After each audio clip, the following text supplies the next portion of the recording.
अभी ये सुन रहे हैं कि ये दिल्ली में प्रदर्शन चल रहा है। बढ़िया है यार, ये ठंडी वाला प्रदर्शन तो बहुत बढ़िया है। और दिल्ली में तो साला फैशन हो गया है, हर दिसंबर पहुंच जाइए। पिछली बार औरतें बैठी थी, अब की पुरुष बैठे हुए हैं। कोई तकलीफ तो होगा ही ना इन लोगों को। लेकिन सारा पंजाबे बैठा हुआ है पूरा, और हरियाणा के भी बहुत कम लोग पहुंचे वहाँ पे। हमारे उत्तर प्रदेश के इधर पश्चिमी वाले पहुंचे, गए, माहौल देखे देखे ताकि फिर चले आए। राकेश टिकैत से पूछा गया कि वहाँ पे ये टुकड़े टुकड़े गैंग क्या कर रहे थे, कहीं हमको कोनो बुलाया ही नहीं था, वो तो अपने आप चले आए। काहे भैया, काहे चले आए।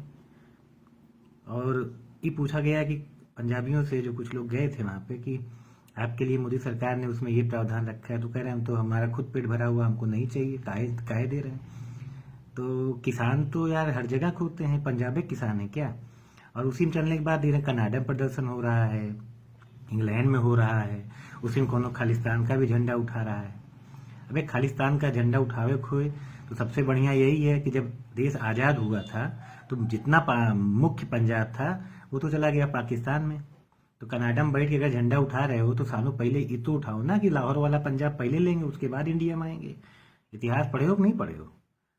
मुख्य मुख्य पंजाब तो वहीं चला गया था। और छोड़ो, अभी हमारे यहाँ जो है नुक्खन चाचा थे, उनके 2 बीघा खेत है यहाँ गांव में। उनसे पूछे, चाचा वहाँ प्रदर्शन चल रहा, तुम काहे नहीं गए। अरे भैया हम क्या करें, हमको तो जब 1200 रुपये में बेचना ही है गेहूँ, तो दिल्ली जाके जितना कमाएंगे उसका किराया दे आएंगे। तो कहने का मतलब बहुत छोटे छोटे किसान हैं।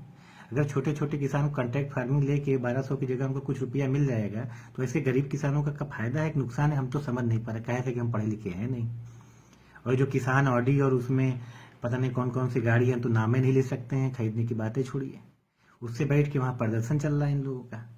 तो गजब लंतरानी है भैया इनकी।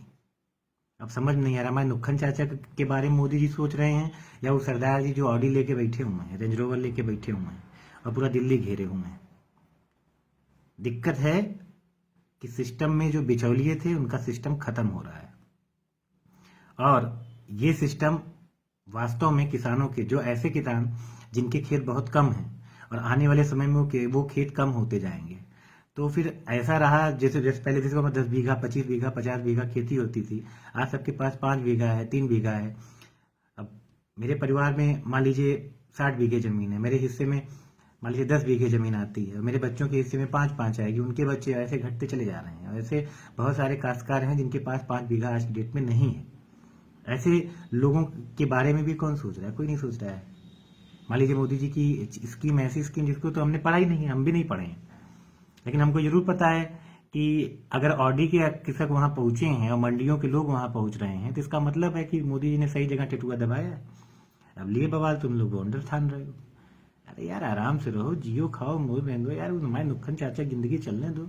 तुम लोग तो वैसे ही जो है सारा सारा का सारा चाहे अमेरिका और कनाडा में बेचते हो। तुम्हारे लौंडे जो है जो गरीब टाइप के किसान हैं, उनके जो लौंडे हैं वो सब जो है मसूरी और नैनीताल पढ़ते हैं, और जो थोड़ा अमीर किसान हैं वो लोग जो है अमेरिका और लंदन पढ़ाते हैं। हमारे नुक्खन चाचा का लड़का प्राइमरी में नहीं पढ़ पाता है। तो जो चाचा नुक्खन चाचा हैं, वैसे लोगों के लिए भी बहुत अच्छी चीजें मोदी जी ला रहे हैं, तो लेट हिम डू। तो ये सब ये गला फाड़ रहे हो। पिछले भी दिसंबर में 2 महीना यही सब हुआ। पूरा प्राविधान पढ़िए, पढ़ने के बाद समझ में आएगा कि मोदी जी टेटुआ जहां दबाए हैं बहुत सही जगह दबाए। ये जो मंडियों का एकाधिकार होता था रेट सेट करने का, उस रेट को खत्म करने का इन्होंने सिस्टम बनाया है। एक एग्जांपल देता हूं अपने नेटिव जगह का, सुल्तानपुर का। वहां पर हुआ क्या कि अभी कुछ दिनों पहले बिल्कुल प्याज की 2 ट्रकें आके खड़ी हुई, और मंडी के लोगों ने, वहां के जो व्यापारी थे, उन लोगों ने उस ट्रक को गायब कर दिया। गायब का मतलब है कि उस ट्रक को उन्होंने किनारे कर दिया। और उस समय फेस्टिव सीजन था, उस समय प्याज की डिमांड बहुत ज्यादा थी, रेट को डाउन नहीं होने दिया, और 40, 45, 50 रुपए में प्याज बिकी। जबकि वो ट्रकें अगर उस दिन मार्केट में गिरी होती तो वो प्याज 20 रुपए 25 रुपए हो जाती। ऐसी चीजों को खत्म करने के लिए ऐसे कानून की बहुत बड़ी आवश्यकता है। फिर भी जो लोग विरोध कर रहे हैं उनका स्वागत है, करें, होगा कुछ नहीं। क्योंकि मोदी जी जो बहुत बड़े कहते ना सब मदारी हैं, तो वो गए थे, वो क्या नाम है, गुरुद्वारा में जाके ना माथा लगा के चले आए। मतलब जो 2% वोट है वो उनके निगाह में है, और वो जाके माथा नमाज चले आए हैं कि वो जो कर रहे हैं करेंगे, आप बाकी गला फाड़ते रहिए। तो ऐसा है भैया कि किसान पूरे इंडिया में है, एक जगह नहीं है। तो जो इग्निट किया जा रहा है उसको समझ के। और सबसे तमाशे की बात तो मुझे आम आदमी पार्टी की लगी। शिक्षा के क्षेत्र में तो आप बहुत अच्छा काम करें, no doubt, hats off to you. लेकिन जब आपको किसी कानून पारित हुआ तो सबसे पहली सरकार गैर भाजपा सरकार जिन्होंने इसको एक्सेप्ट किया था, साइन किया था, तुम भुला गए थे क्या? अब फिर शुरू कर दिया बवंडर। अब जब तुमको यही करना था सालों, उस समय साइन काहे किए बे? यार मतलब तमाशा बना रखा है तुम लोगों ने। देश का मत काटिए, देश इतना समझदार है। किसान को अगर पैक खरीदा जाएगा उससे माल तो उसको कुछ ना कुछ फायदा होगा। एमएसपी घोषित होने के बाद भी आज की डेट में 1200-1300 रुपए में किसान आज भी बेच रहा है। सरकार का ये फेल्योर है, लेकिन उसमें भी मंडियों का इतना कंट्रोल है कि उनको अगर सरकार नहीं खरीद रही है तो मंडी में उनको क्या रेट मिल रहा है? 1200। सरकार कितने में, 1900 में या 1800 में।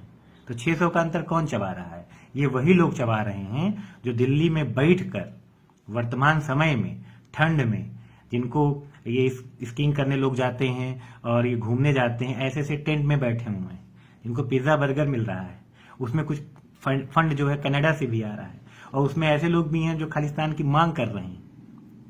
तो सारे मुद्दे आपको बता दिए, और उसके बाद जो आपकी इच्छा हो वैसे हम हैं उठा टेक। हम उतने ज्ञानी नहीं हैं, लेकिन जितना ज्ञान है उतना उलट दिए हैं। बाकी हमारे नोखन चाचा का कल्याण करिए मोदी जी।